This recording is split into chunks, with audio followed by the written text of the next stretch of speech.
Le aprecio mucho a Héctor de Mauleón en esta mañana que nos tome la llamada telefónica. Buenos días, Héctor, ¿cómo estás? Hola, ¿qué tal? Muy buenos días, Luis. Oye, bueno, ¿algo que decir de Paco Ignacio Taibo? Digo, aprovechando. No, bueno, creo que Taibo tiene muchísimo tiempo y muchísimos años Sí, entregado al fomento de la la cultura. lectura en la ciudad. Es un hombre que sabe de libros, es un hombre de libros. Ujú. Estoy de acuerdo con lo que él dijo siempre. No lo veo con una corbata como un funcionario entregado a juntas Sí, del Consejo de Administración, de reuniones que demanda el trabajo del fondo, que son básicamente administrativas, y el gran problema de sacar adelante los proyectos que dejan los de atrás, porque ese es uno de los grandes problemas del fondo, que hay un rezago de la producción que llega a ser de años. Entonces, para empezar a ver el proyecto que pueda esbozar Taibo, pues pasarán meses, pasarán tal vez los primeros años del sexenio, y tendrá que, si aceptó eso, pues tendrá que procesar el hecho de estar haciendo claro. números y revisando contratos y sosteniendo juntas eternas. Yo siempre he visto a Taibo como Un un alma hombre de libre. acción, en el sentido de que anda por todas las colonias y por todas las calles de la ciudad levantando ferias de libro, promoviendo la lectura desde templetes. Lo veo en la calle, Ujú. lo veo con la gente. Me cuesta un poco de trabajo verlo como director del fondo, pero creo que sí tiene una vocación de difusión, de la que ha dado muestras, porque la feria y la brigada para leer en libertad lleva muchísimos años y es una de las brigadas más efectivas en esos términos.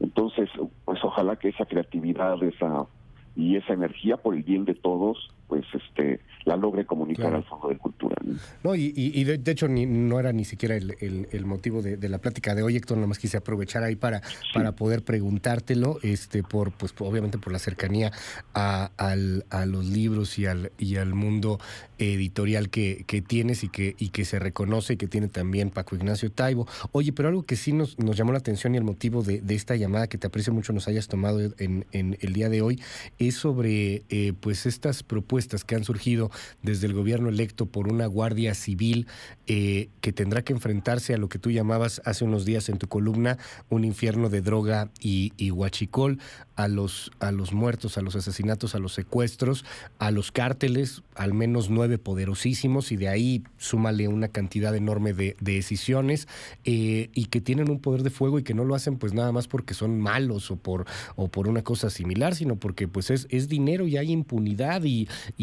de eso han vivido no en los últimos años, sino ya en muchas ocasiones en las últimas décadas. ¿Qué opinión te merece todas estas propuestas que están surgiendo, Héctor de Mauleón?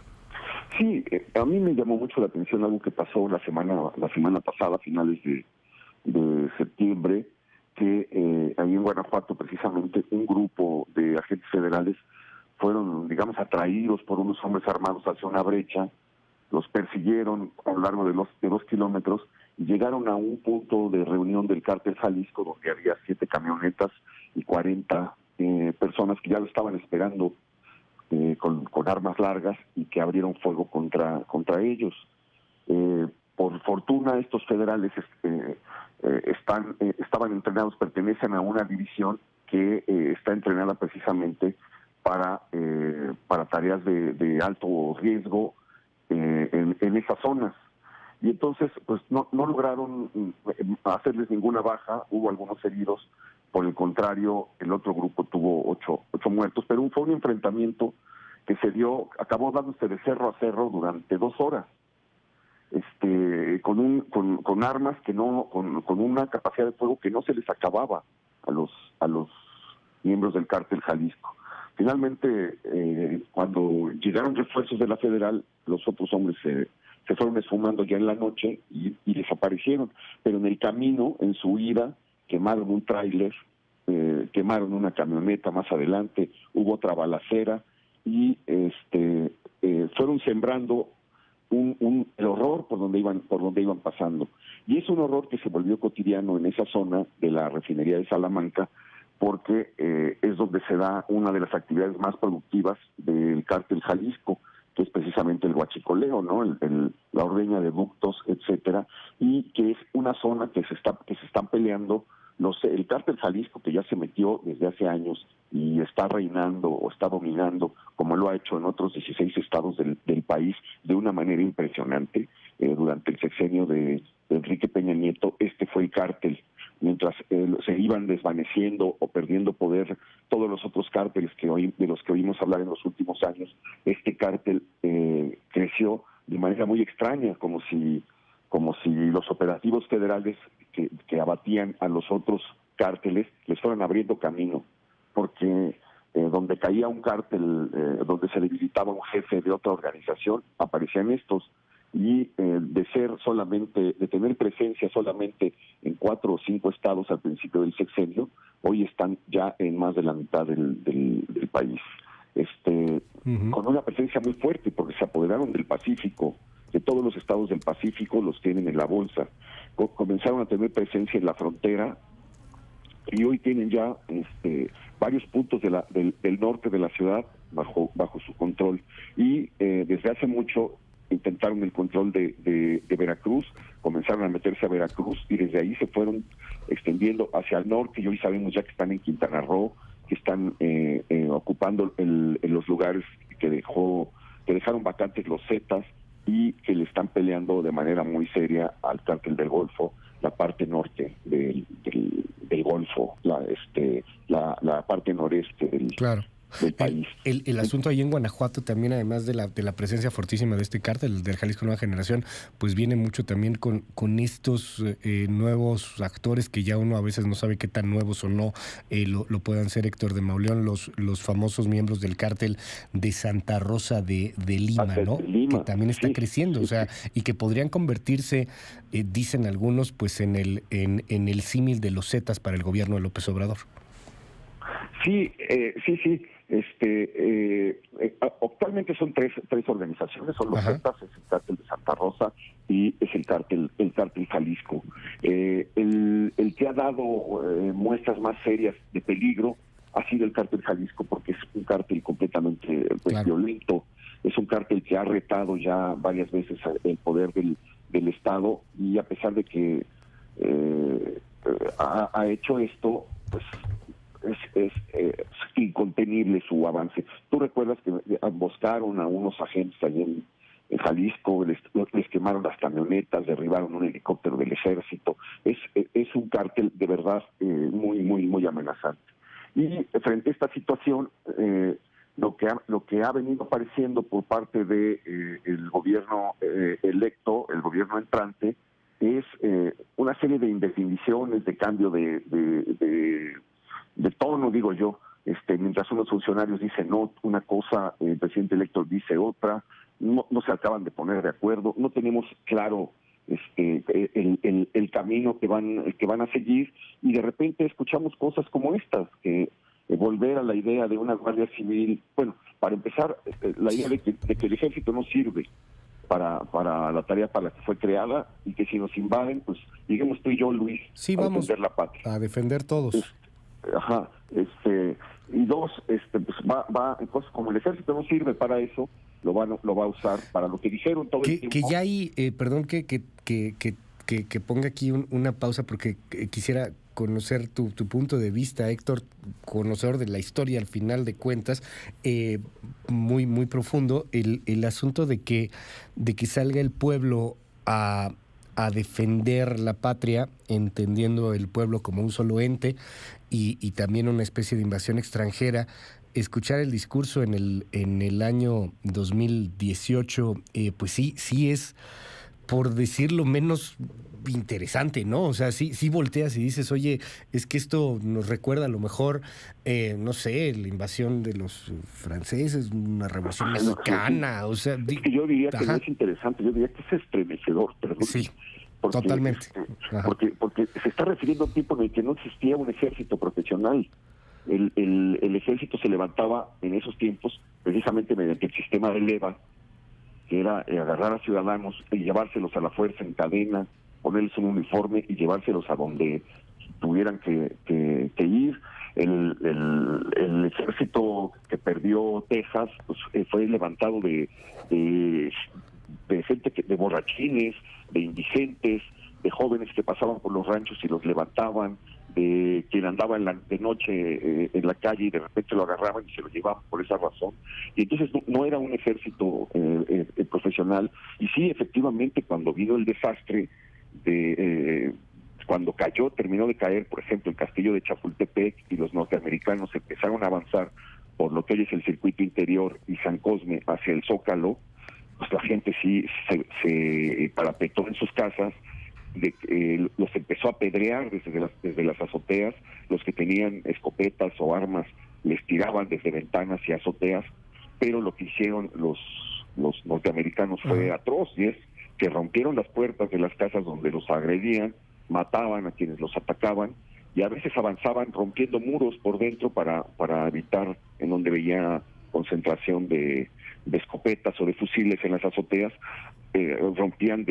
iban avanzando por dentro de las casas rompiendo los muros para protegerse de esos tiros. Efectivamente sí fue cuando cayó el ejército y cuando Santana huyó.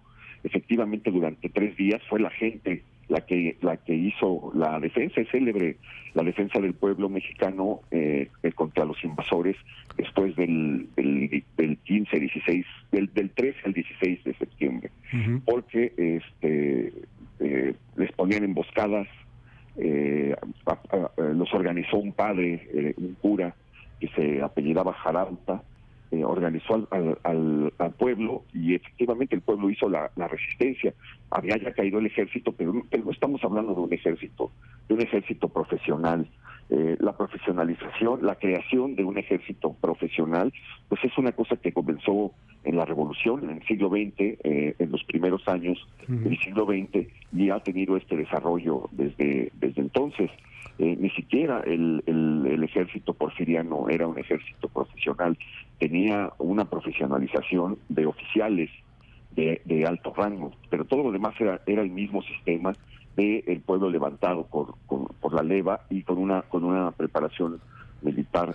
Que entendamos muy bien esto. El pueblo levantado por levas era el pueblo que no quería necesariamente ir a pelear, que no quería necesariamente ir a dar la vida por la patria, sino que estaba borracho en la plaza y pues vas para adentro, y tú hiciste tal cosa, vas para adentro, y tú estás joven y aguantas, órale, vas, y de carne de cañón, literalmente. Ese fue el ejército del siglo XIX. Había sí, desde luego, ciudadanos que tomaban las armas y se lanzaban, pues muchos jóvenes que iban inflamados de patriotismo y de valor a enfrentarse a lo que sí era un ejército profesional, que era el de los norteamericanos, pues que nos hicieron trizas en todas partes por donde se pararon. Otro momento en el que sale el pueblo a la defensa, pues es precisamente en la invasión francesa, donde se forman guardias civiles. Ya se usaban las guardias civiles desde la invasión norteamericana.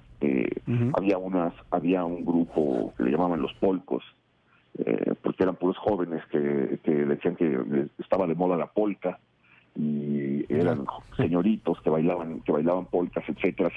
Siempre se han creado estas guardias civiles para colaborar en un momento de crisis. En la guerra de Reforma hubo ejemplos de heroísmo civil desmedidos. De verdad es encomiable lo que ha hecho el pueblo de México en los momentos de violencia y de crisis. Así se han levantado muchísimos de los mitos patrios, pero en realidad, bueno, se creó, se profesionalizó el ejército. A mí lo que me llama la atención es el constante golpeteo de Andrés Manuel López Obrador a las Fuerzas Armadas. A la Marina la acusó de matar niños, al ejército de reprimir al pueblo, ahora señaló al Estado Mayor Presidencial como responsable de la matanza del 2 de octubre, declara que la Policía Federal no sirve, que se echó a perder, el 2 de octubre dice eso en Tlatelolco, y va como minando, como creando una irritación que no sabemos bien de dónde procede y hacia dónde se dirige. En el interior de las Fuerzas Armadas, esto que te estoy diciendo de los federales, con lo que comenzamos nuestra conversación, Sí. pues esas personas que arriesgaron la vida y se enfrentaron al cártel más peligroso, pues ¿qué sentirán cuando su recompensa al día siguiente en Tlatelolco es decir que su corporación no sirve, que se echó a perder, dicha por el hombre más poderoso del De país, México. el presidente más poderoso que hemos visto o que veremos en muchísimos años? Entonces, bueno, pues se van dando bandazos, pasan de una cosa a otra cosa. Estamos a 2 meses de que asuma a menos de 2 meses de que asuma el poder, se van dando bandazos y pues ahora resulta que lo que va a hacer es un licuado con todo eso, va a meter en una licuadora al Ejército, a la Marina, a la Policía Federal, y según entendí, porque no quedó muy claro ahí en las notas, también a las policías estatales y municipales para que todo quede en una En un Guardia solo Civil mando. Nacional bajo su mando, que él va a supervisar a las 6 de la mañana todos los días, y además con el componente de que les va a pedir que no usen la fuerza de manera desmedida, que se respeten los derechos humanos, etcétera, prácticamente desarmarlos un poco en el sentido de que se tendrán que enfrentar a estos grupos. Yo no sé qué va a pasar la primera vez que después del 1 de diciembre se vuelva a encontrar o vuelva a ocurrir esto que pasó la semana pasada, la siguiente vez que un contingente poderoso del cártel Jalisco formado por 40 personas se encuentra a este ejército de paz que está proponiendo López Obrador. Yo no soy un defensor de la violencia, he criticado siempre esta política de persecución de las drogas, no me parece que sea la salida, pero esto que está pasando en Guanajuato es solamente un ejemplo de lo que está pasando en 200 lugares más del país.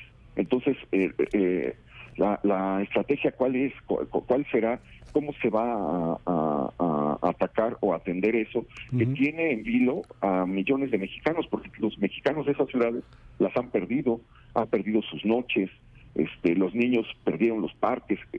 Estamos ya desde hace más de una década metidos en un clima de sangre, de horror, de inseguridad, que ya se ha replicado en todos los puntos del país, y no se ve una propuesta clara, una estrategia clara. Lo que hemos visto son bandazos, cambios de declaración, un poco caprichos, ocurrencias, la disolución del Estado Mayor Presidencial alegando que el Estado Mayor Presidencial mató a los estudiantes el 2 de octubre y que por eso 50 años después lo va a desaparecer.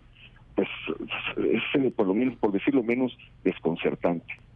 Héctor de Mauleón, es un placer poder escucharte esta mañana. Te aprecio mucho la comunicación. Estamos al habla si nos permites. Héctor, te leemos siempre y te seguimos en tus redes.